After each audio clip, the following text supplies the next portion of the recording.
The 5S has been announced, and it's largely what we thought it would be. Well, I mean, people hinted at fingerprint scans. That's a reality. That's actually happening.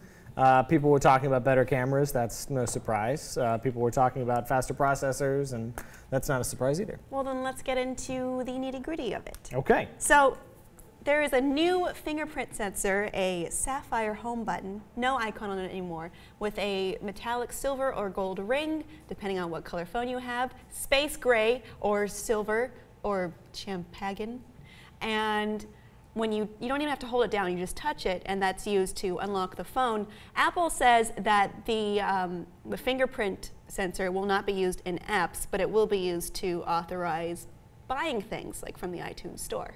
So that's good. You can authorize more than one fingerprint to it. Thankfully. So like your significant other or your child or whoever can also be authorized. And apparently that data is being stored locally on the phone, not in any cloud anywhere else. So, yay?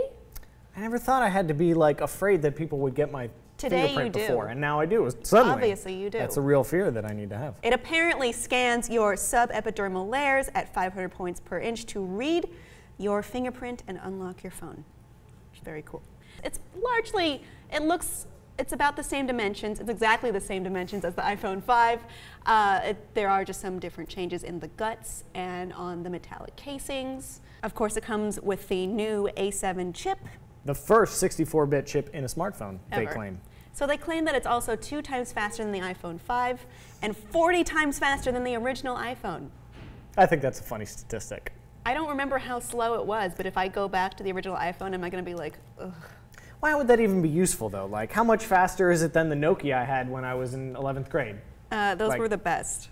They don't break. I'm just saying that's a useless statistic. Those could be 40 Thor's times faster than hammer. the original iPhone? It's also 56 times better in graphics performance. They're saying it's console-level graphics, and which is good because it seems like Apple is putting in built-in support into iOS 7 for peripheral controllers. So we'll see if Mad Catz comes out with a great controller for you to use, which would be so fun. And they demoed Infinity Blade 3, which will be launching later, and it looked fucking fantastic.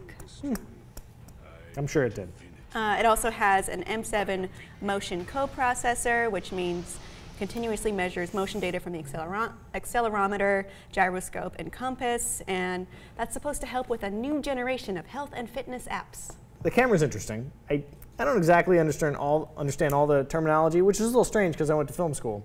That is strange. Yeah, no, I get the f2.2 aperture and the sensor that's 15% larger. What does f2.2 aperture mean? F-stop has to do photographer. How much light is allowed into the lens that hits the chip. It just means that it's going to allow more light into it. That's good because the iPhone 5 is terrible in taking pictures in the dark. Well, this one has a sensor that's 15% larger. It's still 8 megapixels, but each pixel is bigger to let more light in. Can you explain that, please? No, that's the part I don't get. Each pixel is bigger? Because I thought pixels were a set size. Yes, and I thought it was great when they were small, like the Retina display. That is This is weird. Clearly a different use of the word pixel. I don't understand you, The Verge. But that's not important. We'll move on to the cool part, I think, which is the True Tone dual LED flash. I'm sure this is not the first phone to have this. Well, the light it has now is pretty pathetic. I mean, considering how many people use the iPhone for the cameras and how much they're touting like it's the best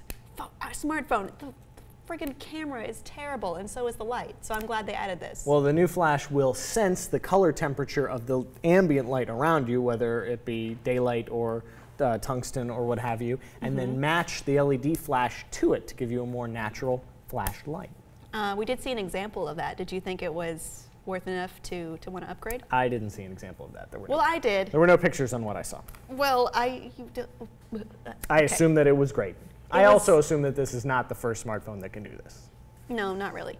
The battery life is also improved with 250 hours on standby, 10 hours browsing in LTE, 10 hours of talk on 3G, but Wi-Fi has not been upgraded. Yeah, they didn't go to the 802.11ac.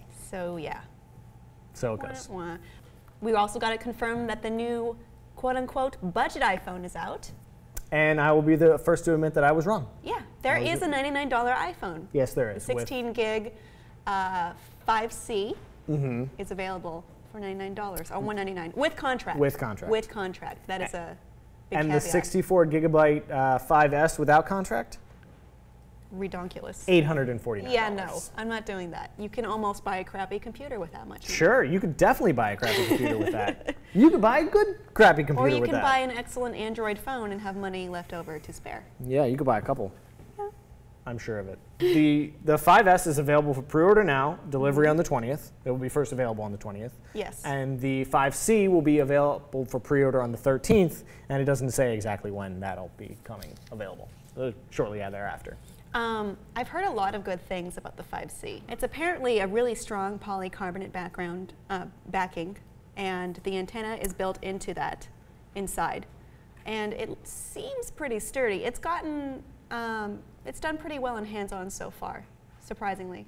Or maybe not surprisingly. I suspect it will be pretty popular. Yeah. It's a colorful, cheaper iPhone. If you wanted a pink phone, a pink iPhone, you can finally do it. Like those ads that said, like, get your pink iPhone today, and they didn't exist, and that's how you knew it was a scam. But now it's not. But now it's for you realsies. can be had.